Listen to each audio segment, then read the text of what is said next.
Good morning, everyone. Hurricane Florence was uninvited, but she's just about here anyway. The bands of this massive storm will soon be lashing our coast. Heavy rains began this morning in the southeastern part of the state and will spread across North Carolina for days. Tropical storm force winds capable of destroying buildings and are arriving on our coast, and we can expect hurricane force winds there Friday. My message today: don't relax. Don't get complacent. Stay on guard. This is a powerful storm that can kill. Today, the threat becomes a reality. Get yourself to a safe place and stay there if you haven't already. Over the next few hours, many roads will become unsafe and impassable from debris and flood waters. Don't drive during the peak of the storm, and don't attempt to drive through flooded roads. That puts your life in danger. I know many North Carolinians see updated storm tracks, changing categories of the hurricane, and landfall predictions.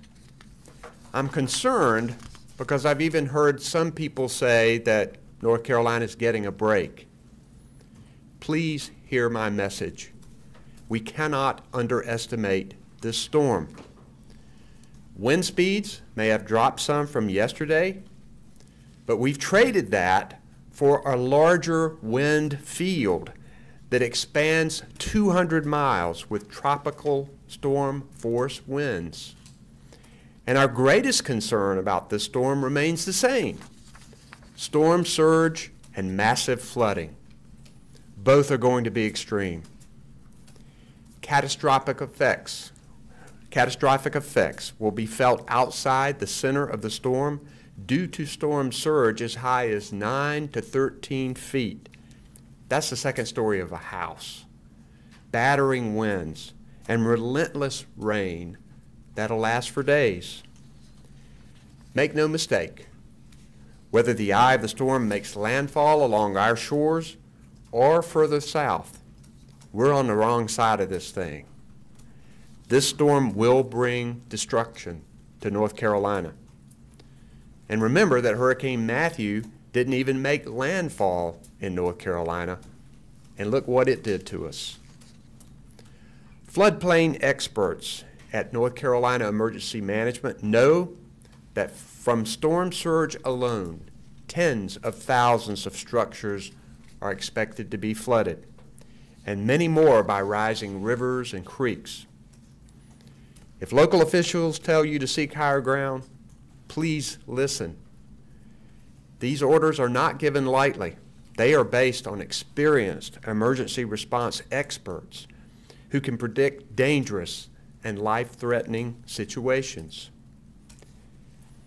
As of now, we have about 108 shelters that are open, with more than 7,000 people in them. Emergency management's goal is to set up even more shelters where people can stay safe throughout the duration of the storm and even after. We appreciate local communities stepping up to host storm evacuees, and we're grateful to the volunteers for helping us out at these shelters. I've ordered 2,800 National Guard soldiers to report for duty to help in this time of crisis, and we are truly grateful for their service.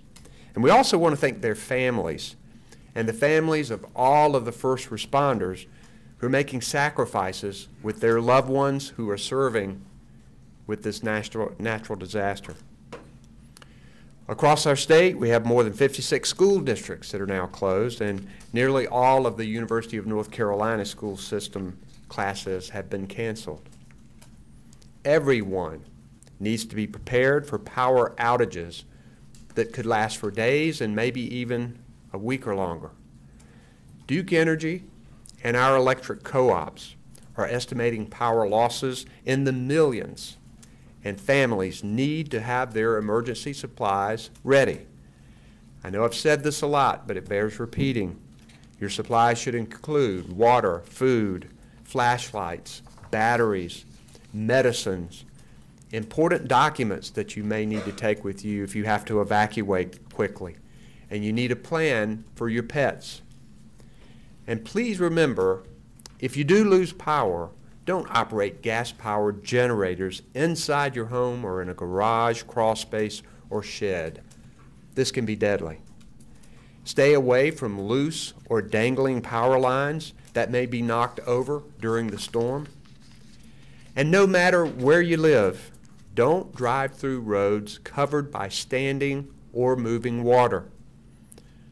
The road that was there before the flood waters may no longer be there. If you encounter a flooded road, turn around. Most storm-related deaths are caused by drowning in fresh water. Heavy rains can cause swells in small creeks and can turn streams into raging torrents that will sweep away anything in their path, including cars. It only takes a few inches of water to cause devastation in a flood. North Carolina needs to stay alert and continue to take this storm seriously. You can download the Ready NC app or follow North Carolina Emergency Management on Facebook and Twitter. There you can get updates or learn how you can weather the storm. I want to thank everyone